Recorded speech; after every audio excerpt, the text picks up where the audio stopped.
আসসালামু আলাইকুম রহমতুল্লাহ। সবাইকে আজকের ক্লাসটায় স্বাগতম জানাচ্ছি।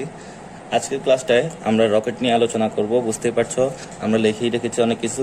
এখানে রকেট সম্পর্কিত যে প্রতিবেদনগুলো আছে, বইয়ের বাইরেও আমরা কিছু প্রতিবেদন করব অ্যাডভান্স লেভেলের। তো ধরে নিই এটা হচ্ছে আমাদের পৃথিবী। এই পৃথিবীর উপর একটা রকেট লঞ্চ করবে। লঞ্চ করে ধরে নিলাম চাঁদে যাক, মঙ্গলে যাক, সেটা আমাদের বিবেচনার বিষয় না। এই রকেটটা যদি লঞ্চ করতে হয় তাহলে কি করতে হবে? রকেটটা সবসময় কি করে, সবসময় ভরবেগের নিত্যতার সূত্র অনুযায়ী তাকে উপর একটা ধাক্কা বল প্রয়োগ করা হয়। সে যখন জ্বালানি রিজার্ভ করে রাখে, ওই জ্বালানিগুলো কি করে, জ্বালানিগুলো নিচে ভিবেগ দিয়ে আসে, একটা বেগ দিয়ে ধাক্কা মারে পৃথিবীটার উপর। ওই ধাক্কা মারার কারণে একটা বিপরীত একটা ধাক্কা তার উপর কাজ করে। ওই ধাক্কা বলটাই তাকে উপরের দিকে নিয়ে যায় ধীরে ধীরে। এখন ধরে নিচ্ছি কোন একটা সার্টেন মোমেন্টে এই রকেটটার বেগ হচ্ছে ভি, এবং জ্বালানি যে নির্গমন হচ্ছে রকেটটার সাপেক্ষে জ্বালানিটার বেগ হচ্ছে ভিআর। আমাদের যে বলটার মাধ্যমে সেই এমজিকে ক্রস করে যাবে, সেই বলটা হচ্ছে এফআর। মানে প্রথমে তো সে পৃথিবীতেই ছিল, তো সে একটা ধাক্কা দিবে। ওই ধাক্কা দেওয়ার ফলে সে এফআর বল লাভ করবে, এবং ওই এফআর বল লাভ করার কারণে সে ধীরে ধীরে জ্বালানি ছেড়ে ধাক্কা দিয়ে দিয়ে উপরের দিকে উঠবে। জিনিসটা এমন যে একটা বন্ধুকে আমি কি করলাম, একটা বুলেট ছুটতেছি নিচের দিকে। একটা বুলেট যখন নিচের দিকে ছুটতেছি, তখন সে অবশ্যই একটা পশ্চাৎমুখী বেগটা পাচ্ছে। ওই পশ্চাৎমুখী বেগের কারণে সে ধীরে ধীরে উপরের দিকে উঠছে। ঠিক তেমনই রকেটটাও বুলেটের জায়গায় জ্বালানিগুলো নির্গত করে ধীরে ধীরে উপরের দিকে উঠছে। এখন আমরা এটা সম্পূর্ণ কনসেপ্টটাই করব হচ্ছে ভরবেগের নিত্যতা সূত্র অনুযায়ী। তো আমাদের এখানে ভরবেগের নিত্যতা সূত্র অনুযায়ী আমি ধরে নিচ্ছি এটা হচ্ছে আদি ভরবেগ পিআই বা ইনিশিয়াল, এবং আমাদের শেষ ভরবেগ পিএফ। এখন এখানে কার কার ভরবেগ নিয়ে আমরা কথা বলবো? আমরা দুইটা জিনিসের ভরবেগ নিয়ে এখানে কথা বলবো। একটা হচ্ছে রকেটের ভরবেগ, আর একটা হচ্ছে জ্বালানির ভরবেগ। রকেট এবং জ্বালানি। তো জ্বালানির জায়গায় আমি এখানে ধরে নিলাম এটাকে গ্যাস লিখলাম। তো রকেটের ভরবেগটা কি হবে? আদি মোমেন্টে যখন রকেটটা ছিল তখন তার ভরবেগটা কি হবে? যখন সে রকেটটা ছিল তখন এই এম ভরটা ছিল তার জ্বালানি প্লাস রকেটের ভর, দুইটা মিলিয়ে যে এম, এটা হচ্ছে তার ভর যখন সে পৃথিবীতে ছিল। এবং তখন বেগটা কি ছিল তার? তখন বেগটা অবশ্যই বি ছিল, কারণ সে বি বেগ নিয়ে উপরের দিকে উঠা শুরু করছে। যখন ধাক্কাটা দিল তখন তার আদি বেগটা ছিল ভি। তো আমরা লিখবো আদি ভরবেগ হচ্ছে রকেটের এম ভি। আদি ভরবেগ কিন্তু গ্যাসের শূন্য ছিল। এবং ফাইনাল ভরবেগ কি ছিল রকেটের? রকেটের কিছু দূর ওঠার পরে দেখো, এখানে কিছু দূর যখন উঠলো তখন সে কিন্তু ডেল এম পরিমাণ অথবা ডেল্টা এম পরিমাণ গ্যাসটা নির্গত করে দিছে। তাহলে তখন কি আর ভরটা এম আছে? না, তখন ভরটা হয়ে গেছে এম মাইনাস ডেল্টা এম। এটা হচ্ছে এম মাইনাস ডেল্টা এম তার ভর। এখন তখন বেগ কি ছিল? তখন কি বেগ বি ছিল?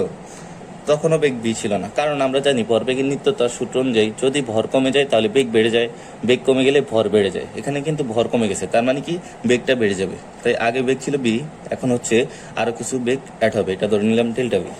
এখন গ্যাসের ভরবেগটা কি হবে? দেখো, এই গ্যাসটার ভরবেগটা আসলে তখন কি হবে? গ্যাসের বেগটা তখন, গ্যাসের ভরটা আমরা কত বলছি? এখানে বলছি ডেল্টা এম পরিমাণ গ্যাস নির্গত হলো, তাহলে গ্যাসের ভরটা তখন হবে ডেল্টা এম। এবং বেগটা কি হবে? বেগটা হচ্ছে, এখন তোমার কথা হচ্ছে আমরা যে বললাম ভিআর, ভিআরটা কি বলতেছে? রকেটে দাঁড়ানো বা রকেটের যে পাইলট বা রকেট যিনি চালাচ্ছেন বা রকেটের সাপেক্ষে যিনি আসেন বা নভোচারী, ওই নভোচারীর সাপেক্ষে যে গ্যাসের বেগ, ডেল এম পরিমাণ গ্যাসের বেগ, সেই গ্যাসের বেগটা তিনি দেখতেছেন ভিআর। কিন্তু আমাদের তো রেফারেন্স ফ্রেমটা কোনো রকেট না, আমাদের রেফারেন্স ফ্রেমটা হচ্ছে পৃথিবীর সাপেক্ষে দাঁড়ানো কোনো ব্যক্তি। তাহলে সে বলতে হবে এটা ভিআর নাকি অন্য কিছু দেখবে সে। আমরা যখন আপেক্ষিক গতি সম্পর্কে পড়ছি, ধরে নিচ্ছি এটা হচ্ছে আমাদের পৃথিবীতে দাঁড়ানো একজন ব্যক্তি, একে ধরছি আমরা স্থির, এবং এইটা হচ্ছে একটা গাড়ি, যে গাড়িটা এই যে এই দিকে ডান দিকে সে 30 কিলোমিটার/আওয়ার বেগে চলছে। এখন যদি কোন একটা এই অবস্থানে দাঁড়ানো, যদি কোন একটা লোক এই দিকে একটা বল ছুঁড়ে মারে 20 কিলোমিটার/আওয়ার এই বেগে, সে যদি একটা বল ছুঁড়ে মারে, তখন সে দাবি করবে যে আমি 20 কিলোমিটার/আওয়ার বেগে বলটা ছুঁড়ে মারছি। কিন্তু এই জায়গায় দাঁড়ানো যে সে কি সেটা দাবি করবে না, কারণ তখনও তো সে দেখতেছে, শুরুতে যখন তার কোনো ওই বলটা ছুঁড়ে মারে নাই তখনও সে দেখতেছে বলটা 30 কিলোমিটার/আওয়ার বেগে চলতেছে। এখন তো সে আরো 20 কিলোমিটার/আওয়ার বেশি দেখবে। তখন এই জায়গায় দাঁড়ানো মানুষটা দেখবে 30 যোগ 20 কিলোমিটার/আওয়ার সমান 50 কিলোমিটার/আওয়ার বেগে সে দেখবে এই বলটা এদিকে যাচ্ছে। এখন যদি এই লোকটা এইদিকে বলটা না মেরে কি করতো, এই লোকটা বলতো যে আমি এইদিকে বলটা মারবো 20 কিলোমিটার/আওয়ার। এখন দেখো গাড়ি চলছে এদিকে, যখন বলটার কোনো বেগ ছিল না তখন আমি দেখতেছিলাম যে বলটা 30 কিলোমিটার/আওয়ার বেগে যাচ্ছে। এখন আমার বিপরীত দিকে 20 কিলোমিটার/আওয়ার বেগে মারার কারণে আমি কি দেখবো? আমি তখন আরো কম বেগে দেখবো, তখন আমি দেখবো 10 কিলোমিটার/আওয়ার। তার মানে যখন একটা অপর আরেকটার বিপরীত হয়ে যাবে বেগটা, গতির দিকটা, তখন আমি দেখবো ওই বেগটা কমে গেছে। ঠিক তেমনি এখন দেখো, এটা তো রকেটের সাপেক্ষে দাঁড়ানো জিনিস, তিনি দেখতেছেন ভিআর, তাহলে আমি তো কখনোই এটা ভিআর দেখবো না। আমি দেখবো কি, আমি প্রথমে দেখতেছি যে এটা যাচ্ছে ভি প্লাস ডেল্টা ভি। যখন রকেটটা নির্গমন হচ্ছে তখন তার বেগটা আমি দেখতেছি এটা, তখন রকেটের সঙ্গে জ্বালানিটা মিক্স ছিল, তখন জ্বালানি সহ রকেটটার বেগ ছিল ভি প্লাস ডেল্টা ভি। তখন আমার শুরুতে দেখার কথা ছিল ভি প্লাস ডেল্টা ভি, কিন্তু আমি তো ভি প্লাস ডেল্টা ভি দেখবো না। বিপরীত দিকে ভি আর বেগে জ্বালানিগুলো ব্যাক আসতেছে, তার মানে বিপরীতমুখী। সুতরাং আমি দেখবো V plus delta V minus V R, এইটা দেখবো আমি। তাহলে আদি ভরবেগ কত হবে? এটা হবে এম ভি, এবং এইগুলো যদি আমি যোগ করি তাহলে কি আসবে? এইগুলো যদি আমি যোগ করি তাহলে আসবে এটা আসবে। এখন আমি ভরবেগের নিত্যতা সূত্র অনুসারে কি বলতে পারি?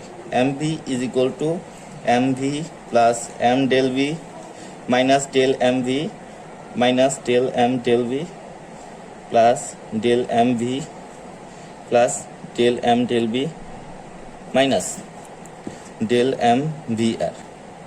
এম ভি কাটা যাবে, ডেল এম ভি এবং ডেল এম ভি কাটা যাবে, ডেল এম ডেল ভি কাটা যাবে। তাহলে কি থাকবে? তখন থাকবে হচ্ছে এই দুইটা রাশি থাকবে, এটা এবং এটা। তখন আমি বলতে পারি M del V minus del M V R equal to 0। যেহেতু এর পাশে কিছু নাই তাই আমি লিখবো 0। সুতরাং এখন এইখান থেকে আমি কি লিখতে পারি? সুতরাং M del V equals to del M V R, এটা আমি লিখতে পারি। এখন কিসের সাপেক্ষে আমরা এই জিনিসটা বের করতেছি? আমি সময়ের সাপেক্ষে বের করতে চাচ্ছি, কারণ সময় সাপেক্ষে আমার এটা জিনিসটা যখন বের করতে হবে তখন কি দ্বারা ভাগ করতে হবে? তখন আমায় টি দ্বারা ভাগ করতে হবে, এবং টি দ্বারা ভাগ করতে হবে মানে হচ্ছে ডেল টি দ্বারা ভাগ করতে হবে। এটা M del V divided by del T equals to del M divided by del T into V R. এখন যদি ডেল্টা টি টেন্স টু 0, যেহেতু এটা ডেল এম পরিমাণ ভরটা ছাড়তেছে সে খুবই অল্প সময়ের মধ্যে, তাই যদি আমি বলি ডেল্টা টি টেন্স টু 0, তখন আমরা বলতে পারি যে এই ডেল্টা টিটাকে বলতে পারি আমরা, এটাকে আমরা কি বলতে পারি? এটা বলতে পারি ডিটি। এখন দেখো এই অংশটা দেখো, এম, এটা তো এম, আর এটা del V by del T, এই অংশটা কি? এটা হচ্ছে এ। সুতরাং এম এ ইকুয়ালস টু কি? এফ। এটাই হচ্ছে আমাদের সেই এফ ধাক্কা, সেই ধাক্কা বল, যে ধাক্কা বলের কারণে রকেটটা উপরের দিকে উঠবে। ইকুয়ালস টু এই অংশটাকে আমরা তখন কি লিখবো? এই অংশটা যখন, যেহেতু আমি বলতেছি ডেল্টা টি টেন্স টু 0, তখন এটাকে ডি দ্বারা প্রকাশ করতে পারি। তার মানে D M by DT into VR. এখন এইখানে একটা মাইনাস চিহ্ন হবে। কেন মাইনাস চিহ্ন হবে? তার কারণ ক্যালকুলাস কিন্তু কখনো মাইনাসটা বুঝে না। সে বুঝে না এটা হ্রাস পাচ্ছে না বৃদ্ধি পাচ্ছে, সে সবসময় ধরে নেয় এটা বৃদ্ধি পাচ্ছে। কিন্তু দেখো তো ভরটাকে, রকেটের ভরটা ধীরে ধীরে ধীরে ধীরে হ্রাস পাচ্ছে না। আমরা সাধারণত ভরবেগের যে সূত্রগুলো পড়ে আসছি সেই ক্ষেত্রে ভরটা আনচেঞ্জ থাকে কিন্তু বেগটা চেঞ্জ হয়। কিন্তু এই ক্ষেত্রে একটু এক্সপেকশনাল কেস, এই এক্সপেকশনাল কেসের ক্ষেত্রে দেখো এইখানে কিন্তু ভরটা ফিক্সড থাকছে না, এইখানে বেগটা ফিক্সড থাকছে কিন্তু ভরটা ধীরে ধীরে ধীরে ধীরে চেঞ্জ হচ্ছে। যার কারণে এইখানে যেহেতু ভরটা উপরের রাশিটা হ্রাস পাচ্ছে, তাই হ্রাস বোঝানোর জন্য আমরা আগে একটা মাইনাস চিহ্ন দিই। এটা মূলত ক্যালকুলাস যেহেতু বুঝে নাই, তাই আমরা এখানে একটা নিজে থেকে মাইনাস চিহ্ন দিতে হবে। এখন আমি যে ধাক্কা বল এফটা নির্ণয় করলাম, এটা কি কোনো একক বল? না, এটা কোনো একক বল না। এই এফটা হচ্ছে একটা লব্ধি বল, অর্থাৎ এইখানে যতগুলো বল ক্রিয়া করবে সবগুলো বলের লব্ধি মিলিয়ে হবে ওইটা বলটা, যে বলটা নিয়ে সে উপরের দিকে ধাক্কা পেলো ওই বলটা। সুতরাং আমি এখানে বলবো না এটা কোনো একক বল, আমি বলতে হবে এটা summation of F equal to M A. সুতরাং সামেশন অফ এফ এর মধ্যে কে কে আছে সেটা আমাকে বুঝতে হবে। প্রথমে সামেশন অফ এফ এর মধ্যে আছে প্রথমে এফ আর, যে এফ আরটা দ্বারা আমরা বুঝাচ্ছি ধাক্কা বল, সেই ধাক্কা বল, যে ধাক্কা বলের কারণে রকেটটা উপরের দিকে উঠলো। এবং আরেকটা জিনিস আছে, সেটা হচ্ছে পৃথিবীর যে এমজি বলে তো সে রকেটটাকে টানতেছে, এমটা হচ্ছে রকেট এবং জ্বালানি সহ যে বলটা সেই বলটা, এবং সেই এমজি বলে রকেটটাকে টেনে ধরে রাখছে। সুতরাং এমজিটা হচ্ছে বিপরীত দিকে, আমরা বলছি বিপরীত দিকে থাকলে অবশ্যই আপেক্ষিক গতিটা হবে, তাহলে মাইনাস হবে M F R minus M G equals to হবে এম এ। এফ আর এর মানটা আমরা বের করছি minus B R D M by DT minus M G equals to হবে তাহলে এম এ। এটাকে আমরা কি লিখতে পারি? এটাকে আমরা লিখতে পারি ডিভি বাই ডিটি, মানে সময় সাপেক্ষে বেগের অন্তরীকরণটা হচ্ছে ত্বরণ। তাহলে আমরা লিখবো minus B R D M by DT minus M G equals to M DV by DT, সময় সাপেক্ষে বেগের অন্তরীকরণ। এগুলো অথবা চিহ্নটা দিয়ে দিই, এটা তো অন্তরীকরণযোগ্য হলো না, কারণ এইখানে আছে এম, এখানে আছে টি, এখানে আছে ভি, এখানে আছে টি, আমরা তো এটা ভেঙে লিখছি। সুতরাং আমাকে এমনভাবে কোনোভাবে চিন্তা করতে হবে যেন আমি এটা অন্তরীকরণ রূপে প্রকাশ করতে পারি। তো কখন এটা প্রকাশ করতে পারবো? দেখো, আমি যদি পুরো উভয় পাশকে টি দ্বারা ডিটি দ্বারা গুণ করি এবং এম দ্বারা ভাগ করি, তাহলে কি আসবে? যদি আমি উভয় পাশে এম দ্বারা ভাগ করি এবং ডিটি দ্বারা গুণ করি, তখন দেখো এই ডিটি আর এমটা কাটা যাবে। এখন আমি কি বললাম? এম দ্বারা ভাগ, তাহলে এই এমটা বাদ যাবে এবং এখানে হবে ডিটি। এখন এখানে ডিটি দ্বারা গুণ করব, ডিটি দ্বারা গুণ করলে এটা কাটা যাবে এবং এমটা এখানে চলে আসবে ভিআর এর জায়গায়। ডিএম নিচে এমটা যেহেতু ভাগ করতেছি, তাহলে ডিএম বাই এম চলে আসবে। তাহলে আমি যদি একসাথে সাজাই লিখি, তাহলে জিনিসটা এমন আসবে, DV equals to minus VR DM by M minus GDT. এটা আমার এখন অন্তরীকরণের মতো একটা রাশিতে পরিণত হলো। এখন দেখো, এই অংশটা থেকে আমি কি করলাম? এই অংশটা থেকে আমি কি করছি হচ্ছে ডিটি দ্বারা গুণ করছি এবং এম দ্বারা ভাগ করছি।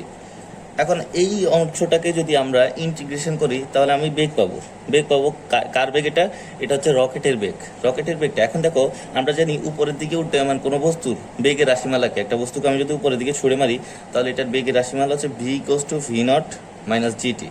এখন আমরা দেখবো এই রকেটটাও কি এই একই সমীকরণ মেনে চলে, নাকি এটা নতুন কোনো সমীকরণ আসে, সেই জিনিসটা এখন আমরা দেখবো। এটাকে ইন্টিগ্রেশন করবো। এখন ইন্টিগ্রেশন করি, integration of DV equals to minus VR, যেহেতু ভিআর ধ্রুবক তাই আগে নিয়ে এসছি, integration of TM by M minus G দিয়ে একটু ধ্রুবক ধরে নিচ্ছি। জি অবশ্যই এখানে কিন্তু ধ্রুবক না, কারণ হচ্ছে রকেটটা খুব উচ্চতর যখন স্থানে পৌঁছে যায় তখন জি এর মান কিন্তু চেঞ্জ করবে, কিন্তু আমরা ধরে নিচ্ছি আপাতত ধ্রুবক, কারণ আমাদের এত কমপ্লেক্স জিনিস থাকবে না জিটি। এখন এইটা কখন সাপেক্ষে, কার সাপেক্ষে আমি এটা ইন্টিগ্রেশন করবো? ইন্টিগ্রেশন হবে, লিমিট হবে 0 টু টি, এইটার ইন্টিগ্রেশন লিমিট হবে এম নট টু এম, ধরে নিচ্ছি এম নটটা হচ্ছে তার আদিবর, রকেটের আদিবর, এবং টি সময় পর তার ভরটা হবে এম।